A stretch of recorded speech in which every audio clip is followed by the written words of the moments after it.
Day 2. Slight change of plan, guys.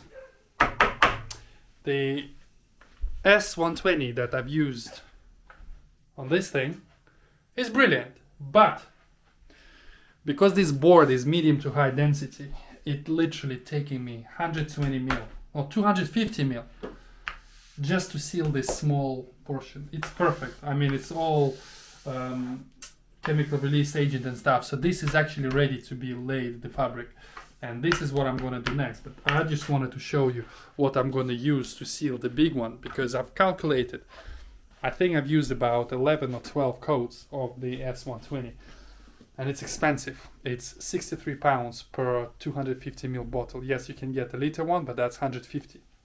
And on this size, I reckon you would need at least 1.5 liters. So that's 250 pounds easy, just on a sealing agent.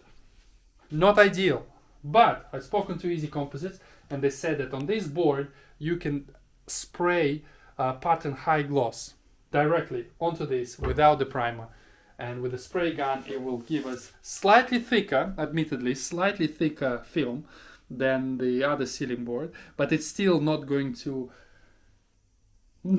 be more than 0.3, 0.4 millimeters. So it's more than acceptable, because this is not a critical part in a sense that it can be larger by 0.5 millimeter in all dimensions, so that should not be a problem. So I expect to apply 3, 4, maybe 5 coats of this, and the cool thing is that we don't have to wait long. We can literally wait 3-5 minutes when it starts to evaporate. It mixes with a normal MKP hardener, and you have to dilute it with acetone, 25% dilution, and then you need to use a gun. I bought a new gun specifically for all of this madness, and I cannot find it now. That's a good one!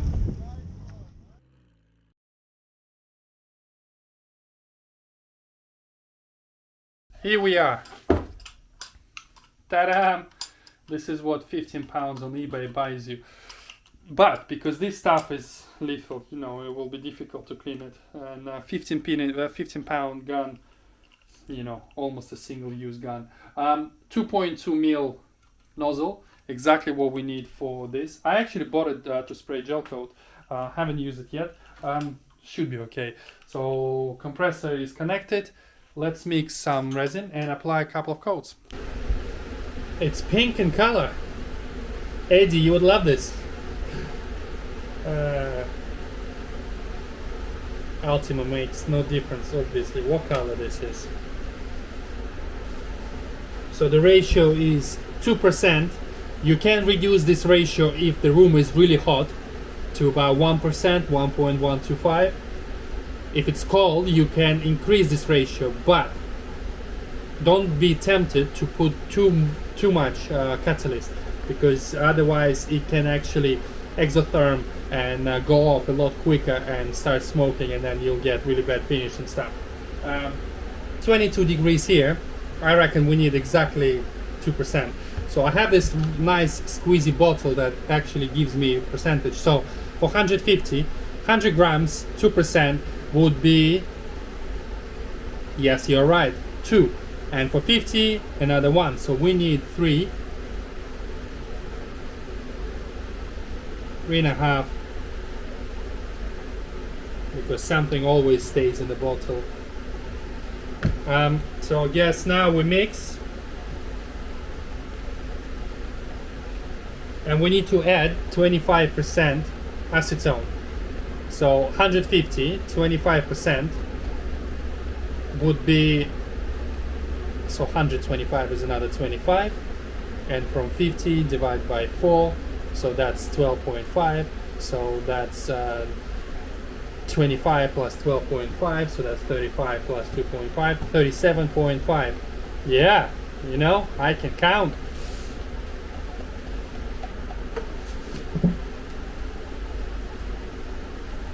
$38 instead of 37.5, but I am sure this is not a problem. And now we have to mix.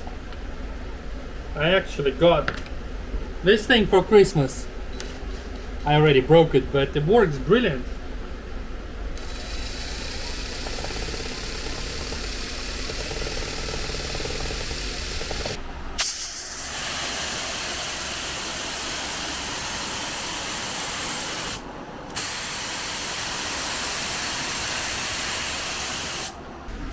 So basically 5 coats, or maybe 6, I actually lost count.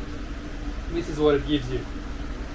All it needs is a flatten with 600, 800, 1200, and then we can polish it. But you can already see how shiny and smooth it is. So 100% prefer this method because overall an hour and a half and it's done. Such a large area. The other one, literally for 2 days you constantly apply it and you wait.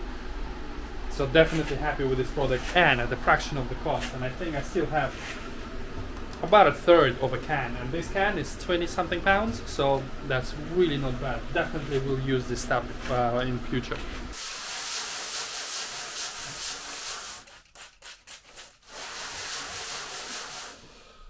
So as per instructions, it's been about 15 hours. Now I can flatten this surface. I'm using those pads from Easy Composites. They're wet sanding pads.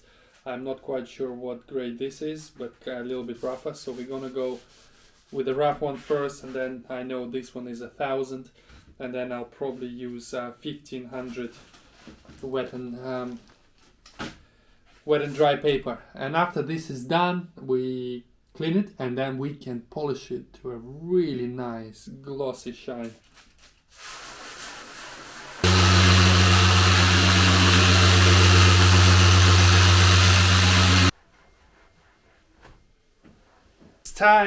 This is time to lay this main party piece. Look at the sheer size of it.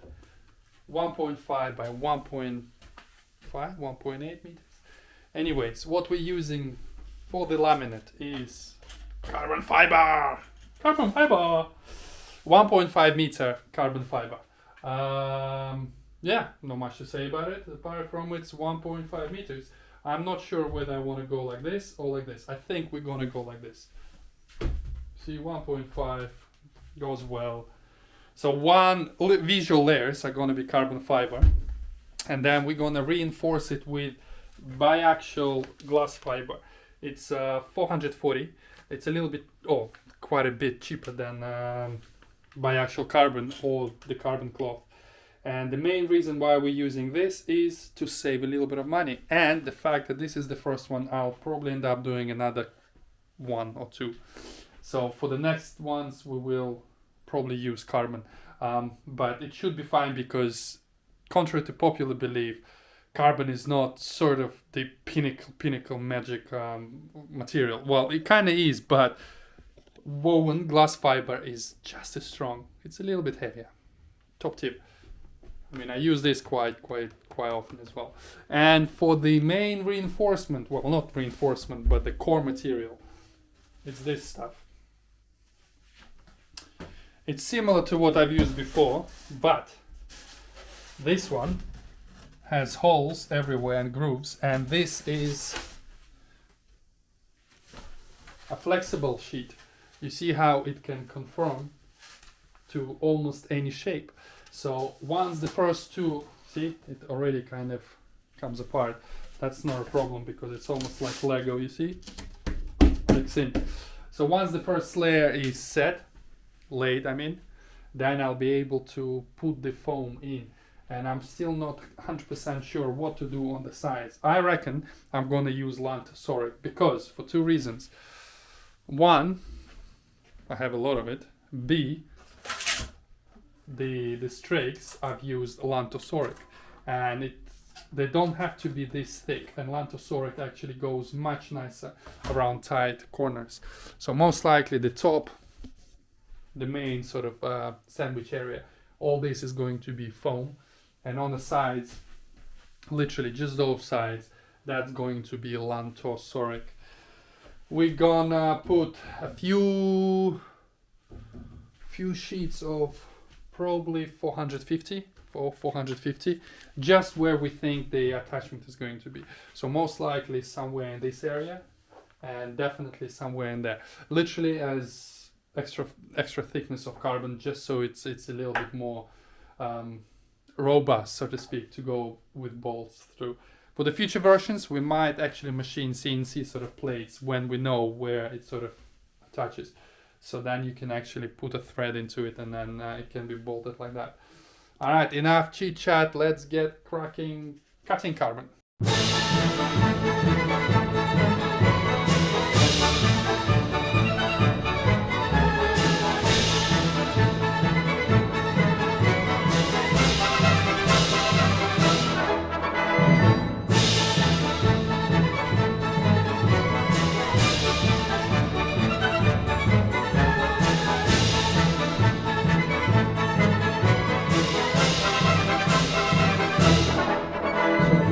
Through my laminate, I'm pretty happy how it's going. So carbon underneath, then biaxial 400 gram on top. I have those little squares. We're still not sure how it's going to be mounted. So I've spoken to the guys and they said theoretically it will be sort of tied into the chassis, and obviously you're not just going to mount it in the center. So we're kind of guessing that somewhere in here. It's not strictly necessary because we're using 5mm foam and we have such a thick sort of laminate. It will be really strong anyways, but just in case, and because I have the offcuts from everywhere, you can't really sort of use them for anything else. This is not gonna add much weight at all, if 100 grams, 150 grams. But in the grand scheme of things, this thing is supposed to produce a lot of downforce.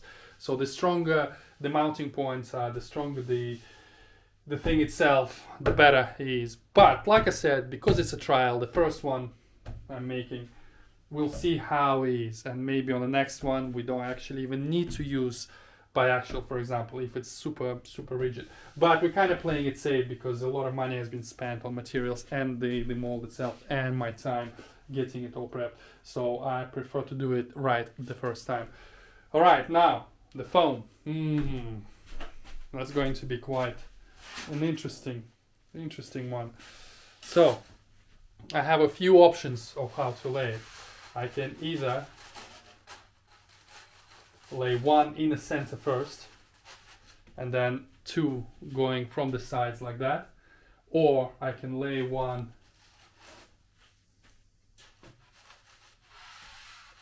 sort of like that, but you see it's not a full width. We still have, I mean, the beauty about the foam, you can literally cut little corner, and for example, if I have to fill this part, it does not have to be as one complete unit, because you see how it comes apart anyways.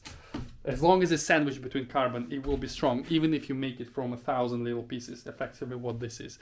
So we could cut a little corner and just insert it in here. So yeah, I'll play around and see which one fits best, and obviously we want to use as little of foam as possible, as in as little of cuts as possible, because it's all about saving.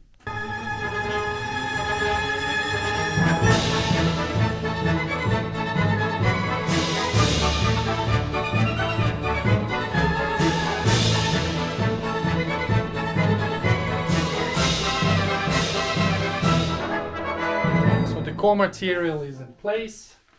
It's done almost like a jigsaw puzzle. I think it fits really well. Obviously with vacuum it will press it down and it will be a nice sandwiched sort of composite. I've tried to be as clever as possible on the sides. So we have Lantasori going down, it folds underneath a little bit, and then this one comes right next to the close. The tape I'm using is this Tessa tape, because I figured that will actually work really well, because this is a cloth tape, so this will be able to absorb resin.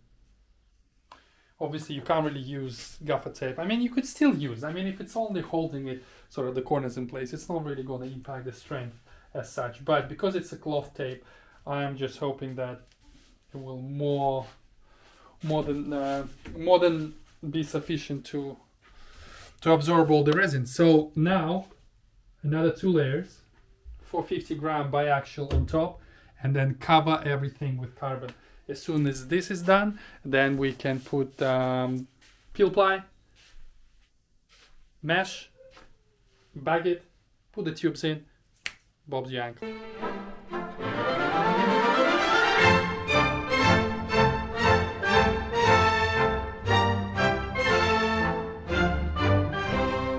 So the composite thing is complete. We have all the layers, we have the core material, we have peel ply, and most importantly we have our netting. So it's all taped up and everything. So now I need to figure out the way to route the resin intake and outtake. It's a large unit.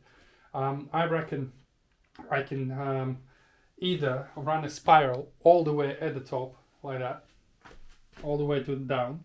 So then the resin comes from the center and then basically just gets drawn to the whole surface. And at the back, we don't actually need spiral everywhere. So theoretically, I could have just one inlet, outlet, the sucking port in the center, and then it will basically draw all the resin from the sides. I might actually put a small spiral just so it's a bit longer, so it actually draws the vacuum from both sides. Or I could actually split it and put 2 vacuums on each corner. So then it kind of pushes more because the sides is quite important. So yeah, something to think about.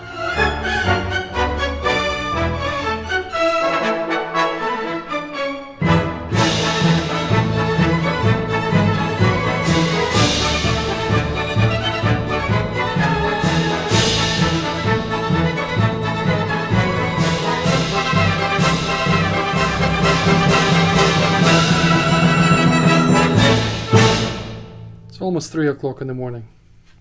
What do we have here? Well, it's almost complete. A little bit left at the bottom. I'm not very happy. Run into a major problem. I don't want to talk about it right now. I want to finish this thing and see if it actually finishes. I'll take it out of the mold. And depending on how it looks, I'll talk about it. 72 hours later. I'm losing my mind for the sake of love. I've been trying to reveal it, what I've been so afraid of. Your coldness makes my heart go weak, so numb that I can barely speak. This pain keeps water in the sea. If I weren't so desperate to be free, I'd keep my distance, babe. But you look at that, that's porn, carbon porn, I call it. Well, I think everyone would call it carbon porn. But yeah, everything is trimmed. And now when you lay everything on thing, I mean, check this out. Kind of pays to have a really proper mold. I still need to trim these bits, I think, because it's supposed to be just a flat panel. So I think it ends somewhere here. Luke sent me the measurement, so I'll just measure whatever distance from here, and then it will be chopped. So it'll literally just be the flat panel at the back, but downforce.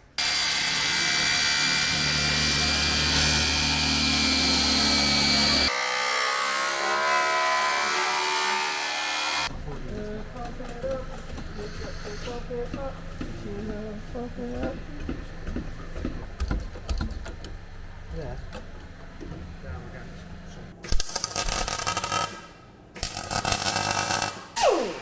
A grinder makes me either welder or not. So this is how we decided to mount it. Would you believe this? This was in a scrap bin. It's an X-brace for the engine part of the bay. Cut it in half like that, and it's basically an A-frame, and we put those sort of really large 12mm clevises. Welded a little plate onto the bottom, so four bolts in there, and it should definitely hold it absolutely spot on and steady. For racing, however, we might introduce another support on the side going from here to the top somewhere to the chassis, and at the front it's basically just going to be bolted to the subframe. Fairly straightforward and simple and easy, but this is definitely good enough for the show in 2 days, Autosport International. So once we bolt this one, just looking for some bolts, then we need to glue in the strakes. They're already all trimmed and everything, and yeah, job's good enough. Flashback. And the car has made it to tegiwa stand at Autosport International. Look at that thing. A few little tweaks needed. Obviously the support bar needs to be painted, the bolts need to be shortened, but the splitter is there.